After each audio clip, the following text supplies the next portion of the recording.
Eh bien salut à toutes et à tous les amis, c'est Axis Biker. Après des longs mois d'absence, j'en suis vraiment désolé. Je vous expliquerai tout ça dans une prochaine vidéo. Je vous expliquerai où est passé le phaser, pourquoi je suis sur cette moto aujourd'hui. Cette moto, que dis-je, ce missile.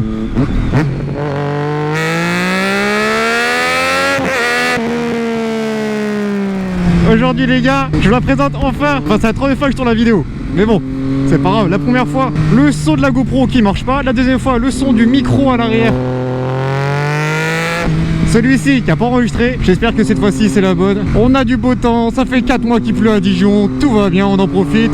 Je vous présente enfin ma Triumph Daytona 675 de 2006. Ceux qui me suivent sur Instagram l'ont vu depuis bien longtemps. Ceux qui me suivent sur Instagram sont au courant de tout ce qui se passe depuis des mois. Donc si tu me suis pas sur Instagram frérot, il est encore temps.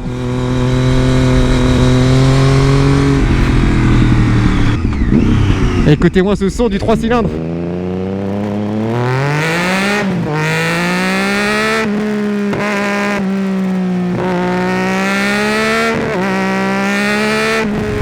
Oh là là là là là, ça chante. Donc cette Triumph, c'est un 3 cylindres, 225 chevaux. Et autant vous dire que 3 cylindres, 125 chevaux, et bah il y a vraiment de quoi s'amuser. Alors c'est un 3 cylindres mais il s'exprime quand même assez haut dans les tours. Ça commence à tirer sérieusement vers 8-9 000 tours. Et on a un pic de couple à 11 500 je crois, un truc dans le genre. Ah, de toute façon, passer les 12 000 il n'y a plus rien. Donc ça sert à rien d'aller jusqu'à la zone des 14 000. Vous voyez la zone elle est là, aucun intérêt. Dessus, comme vous avez pu l'entendre, j'ai une petite sortie carbone Leo Vince, je vous la montrerai en gros plan. Bon bah ça chante hein. Ça chante méchamment. En fait là-dessus j'ai une valve à l'échappement, ce qui fait que quand on dépasse un certain régime moteur, et ben en fait la valve s'ouvre et ça permet de libérer le moteur. Enfin voilà, ça je le dis, je l'ai vulgarisé avec mes mots mais c'est à peu près ça. Du coup c'est pour ça qu'on a un son vachement rauque en ville. Et voilà, une fois dépassé les 6000 tours, la valve s'ouvre et hop, full tube. Là franchement c'est cool, ça fait plaisir. Après dessus, en termes d'esthétisme, il n'y a pas beaucoup de modifications, il y a des liserés dessus. Et il y a la seule chose qui a vraiment été changée dessus, c'est la chaîne de distribution. Je suis en -+2, donc ça tire plus court. En gros ça veut dire que en -+2, c'est qu'on a une dent moins pignon de sortie de boîte et de plus à la couronne derrière, à la roue. Donc en fait ça tire plus court. Donc on gagne en couple mais on perd en allonge. Et ça foire aussi le contour. C'est une moto qui date de 2006 mais je peux vous jurer qu'elle est ultra efficace. On a des fourches à l'avant en 51 mm, fourche inversée dorée Kayaba. Pour l'époque franchement le top. Pareil à l'arrière, amortisseur Kayaba. Voilà, donc ça fait largement le taf.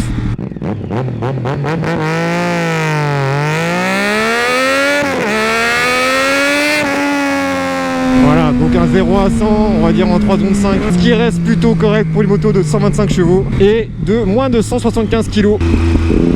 On a un train avant qui est ultra précis, bouge pas dans les virages. Et je vais comparer cette moto à la Yamaha YZF R6 que j'ai pu essayer moult fois. Alors pourquoi j'ai pas pris de R6? Déjà parce que une R6 à exploiter sur route c'est de la merde. Je l'explique, en dessous de 12 000 tours, il n'y a rien du tout, il n'y a pas de couple. Donc si on veut un peu de puissance, il faut aller monter à 12 000 tours. Là si je veux un peu de puissance, je accélère d'un coup. Je suis en seconde, troisième, quatrième, ça repart direct. C'est ça l'avantage du 3 cylindres. Donc ça c'est cool. En plus la R6 est beaucoup plus dure à exploiter. Elle pardonne pas les erreurs. C'est-à-dire que erreur de trajectoire, bah vous êtes clairement dans la merde. Alors que celle-là est plus légère, plus facile à emmener, plus joueuse. Donc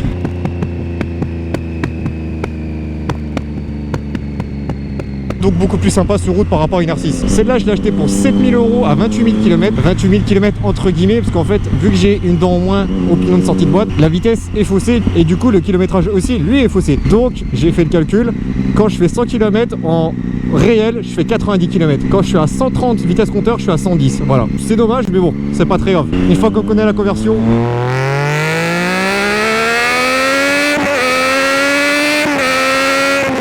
là-dessus vous avez une boîte qui est très souple, qui se monte vraiment toute seule. Elle ne donne aucun à-coup. Et le freinage, bon il n'y a pas d'ABS, pas de traction control, mais le freinage est insane.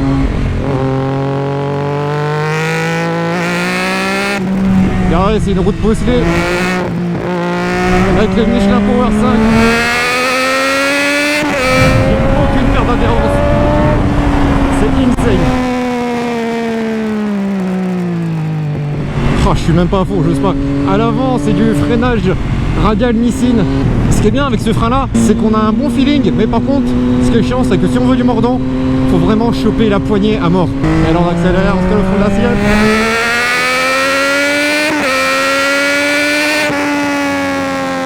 On a le petit shift light qui s'allume à partir de 9500 tours minute. Le shift light, il est là, c'est le beau gosse. Il est là pour vous dire, attention, passe bientôt ta vitesse frérot, tu vas te satelliser.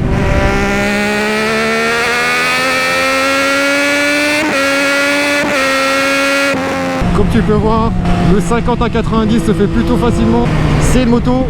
Alors quand je l'ai acheté, je vous montrerai dans d'autres vidéos, dans les daily observations, je me suis dit pourquoi j'ai acheté ça. Le jour où j'ai acheté, je me suis littéralement chié dessus et je me suis remis en question, j'ai pas dormi de la nuit parce que passer là-dessus, ça bombarde, mais vraiment. Par rapport à un phaser, bien évidemment, si tu viens d'un R1 sur un Daytona, bon, tu vas t'amuser, mais c'est différent. Et je me suis vraiment fait peur en fait. Je me disais, mais la puissance que tu as, la stabilité que ça a, le châssis, il est monstrueux. T'es prêt frérot? Ah ouais, par contre, voilà, un Daytona, tout le monde te regarde. Regardez-moi ces beaux petits champs là. C'est pas trop beau, sérieux? Le seul truc chiant, c'est déjà le frein arrière. Bon, il est là, mais faut pas trop lui en demander. Pour les petites manœuvres en ville, ou alors s'arrêter à un stop au truc dans le genre, ça fait le taf. Mais il n'y a pas d'anti-dribble, ce qui fait qu'en fait la roue se bloque. Pour avoir essayé, quand tu bloques la roue, et ben, en fait la moto se coupe. Genre voilà, genre comme si tu calais, la moto se coupe et c'est très chiant. Donc si tu veux faire des glisses, faut que tu chopes l'embrayage. Pas le choix. Cette moto est vraiment faite pour bouffer de la courbe. Après je fais attention parce qu'il y a des petits graviers au sol et tout. Là on va commencer à arriver sur une portion de route bloc.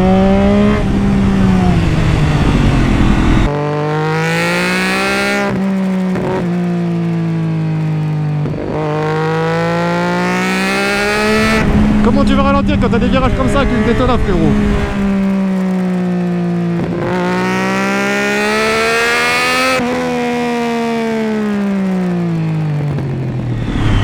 Ah, je suis même pas à fond. Je suis même pas à fond. J'ai tellement envie de l'emmener sur piste.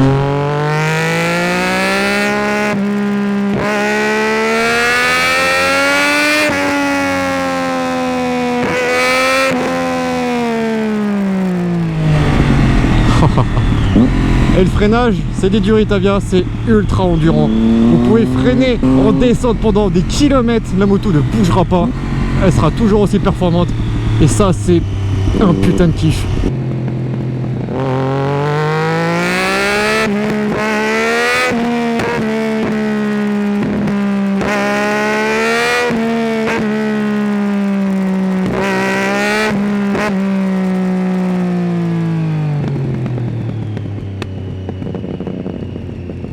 Alors en termes de position, on est vachement sur l'avant, tout sur les poignets, le cul très haut, mais les jambes pliées, mais je suis plus haut, je suis plus penché sur l'avant. Du coup quand il y a des bosses, c'est tout mon corps qui prend et c'est pas seulement mon dos. Donc en fait ça paraît de fou, hein. Je suis avec 85 et je suis plus à l'aise sur cette sportive que sur mon ancien phaser. Et c'est même pas une blague. Allez, on fait une petite montée et ensuite je vous la présente.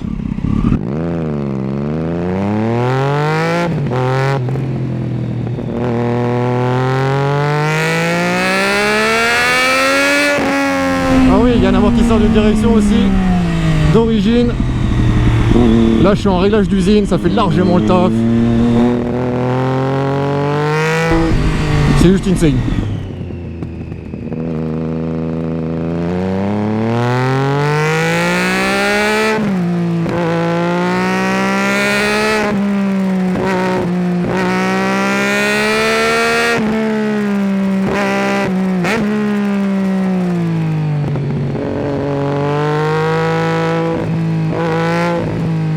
C'est la première fois que je fais cette route depuis 2 mois avec la Daytona.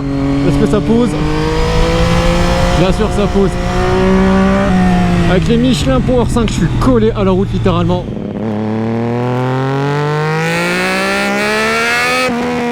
Aucune perte de traction. Au freinage, ça bouge pas.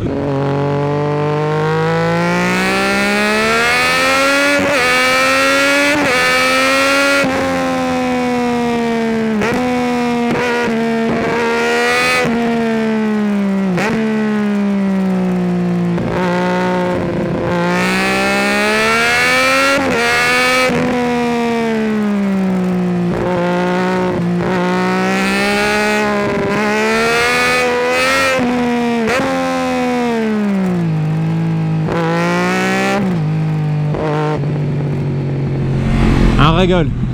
Un régal. Mesdames et messieurs, la voici, la Triumph Daytona 675 de 2006, édition Phantom Black, donc noir et or. Elle est magnifique. Bon voilà, les Power 5. Bon, j'ai fait énormément d'autoroutes et de plats, donc c'est pour ça que les pneus sont un peu carrés. Mais bon, honnêtement, ça commence à bien pencher à gauche. À droite, il y a encore de la marge, ça peut aller. Bon, je laisse le micro parce que c'est une galère à installer. Voilà, là vous avez l'échappement Leo Vince en carbone. Là, vous avez du carbone mais qui a été coupé. Normalement, il vient jusqu'ici, je vais vous montrer une photo. Donc ça, j'ai la pied chez moi, il faut que je la change, il faut que je l'adapte. Le réservoir de 17,4 litres, donc avec un réservoir de cette taille-là, avec ma façon de conduire, en général, je fais entre 200 et 250 km, pas plus. Je suis vraiment désolé, les salles, la fourche est censée être dorée, elle est dégueulasse. À l'avant, c'est du radial Nissin, donc ça fait énormément le taf. On a de l'éclairage LED, la petite grille pour laisser passer l'air dans la boîte à air. J'ai décidé de laisser les rétros d'origine parce que je les trouve plutôt jolis. Et les rétros en bout de guidon, bon, on voit que dalle dedans, c'est un peu chiant. Et voilà, là le petit sigle Daytona triple avec les feux LED profilés comme ça. Et à l'arrière, c'est des feux intégrés. Attendez, je vais vous montrer. Tac. Regardez. Je sais pas si on le verra à l'image.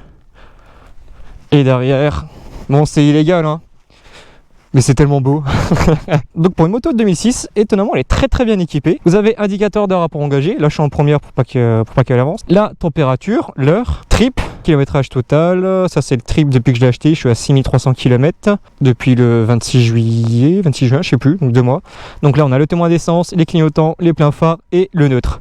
Ensuite, vous avez plusieurs modes. Là, c'est le mode lap. Bon, je sais jamais comment il marche. Mais en tout cas, vous pouvez enregistrer vos chronos, votre vitesse maximum, etc.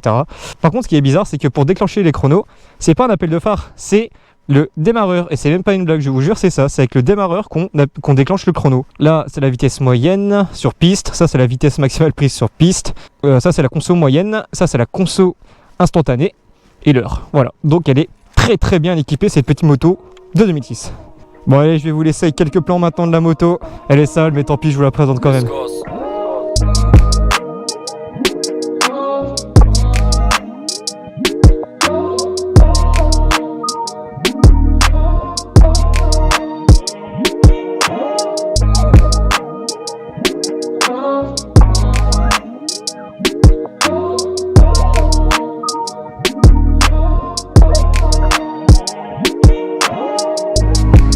Bon les amis, comme vous venez de le voir, la moto est nickel. Elle a juste 2-3 petites rayures à droite à gauche, mais vraiment très légères. Ok, elle était sale, mais bon, très bientôt je vais faire une vidéo aussi detailing complet de la moto, polissage complet de la moto. Elle va être magnifique.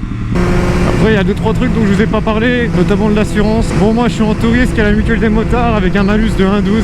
Je suis à 110 € par mois. Ça va, ça reste correct pour une moto 2006, 230 chevaux. Acheter 7000 balles, vaut mieux ça quand même.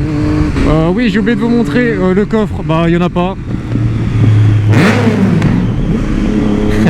Maintenant que la moto est bien chaude, on va faire un petit 0 à 100.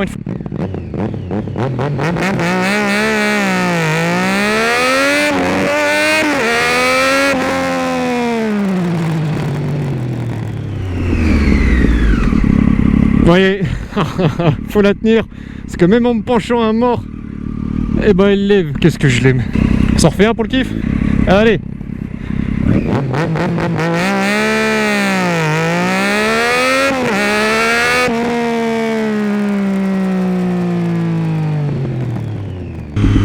Voilà les amis, comme vous venez de le voir, c'est une moto qui est à peu près facile entre guillemets à prendre en main. Après, il faut un petit temps d'adaptation forcément pour être un peu plus à l'aise, etc. Dites-moi si vous êtes chaud pour que j'essaie sa grande sœur, la Triumph Daytona 675R de 2012 du frérot La Mouette. Dites-moi si ça vous intéresse, je pense que lui sera chaud. Sa moto est équipée de full all-ins d'origine avec un petit shifter up, le petit shifter pro des familles qui fait plaisir. Et de la ligne Arrow qui est ultra rare et qui fait l'un des plus beaux sons de Daytona existants. Si vous avez des questions, n'hésitez pas à les poser dans les commentaires. C'est avec plaisir que je vous répondrai. C'était Axis Biker, je vous embrasse les frérots, et à la prochaine pour d'autres vidéos. Salut!